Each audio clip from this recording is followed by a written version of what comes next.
वफाकी तहकीकाती इदारे FIA के कोऑपरेटिव क्राइम सर्कल के अमले ने चीनी कंपनी को मादनियात के बजाय 11 करोड़ रुपए के एवज कंटेनर्स में मट्टी और बजरी डालकर भेजने के इल्जाम में ताजिर को गिरफ्तार करके मुकदमा दर्ज कर लिया है।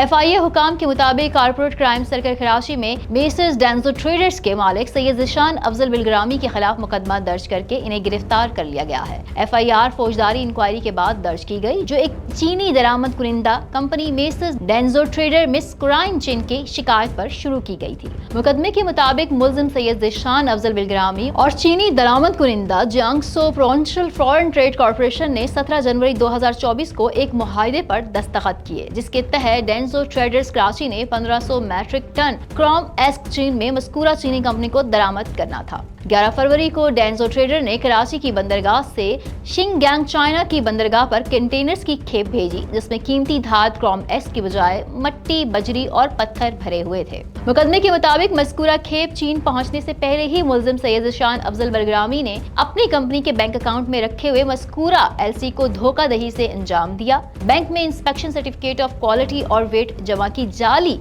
और बोगस दस्तावेजात जमा कराई। मुकदमे के मुताबिक मुल्जिम सैयद ज़ीशान अफजल बिलग्रामी ने न सिर्फ बरामदी धोखाधड़ी का मुर्तकिब हुआ है, बल्कि अपने हक में LC पर अमल दरामद के लिए जाली, मनगढ़ंत और बोगस दस्तावेजात पेश करके बैंकिंग फ्रॉड का भी इर्तिकाब किया। मुल्जिम ने न सिर्फ चीनी दरामद कुनिंदा को धोखा दिया, बल्कि कौम और मुल्क का नाम भी बदनाम किया। हुकाम के मुताबिक मुल्जिम ज़ीशान को भी II चुंदरीगढ़ रोड पर वाक़ उनके दफ्तर से गिरफ्तार कर लिया गया है। वाज़ेह रहे कि क्रोम एस्क एक कुदरती मादनियात है जिसमें क्रोमियम, आयरन, ऑक्सीजन होता है और इसका इस्तेमाल स्टेनलेस स्टील में एक अहम जुज़ फेरोक्रोम बनाने के लिए किया जाता है। मज़ीद अपडेट्स के लिए देखते रहिए VNews.pk।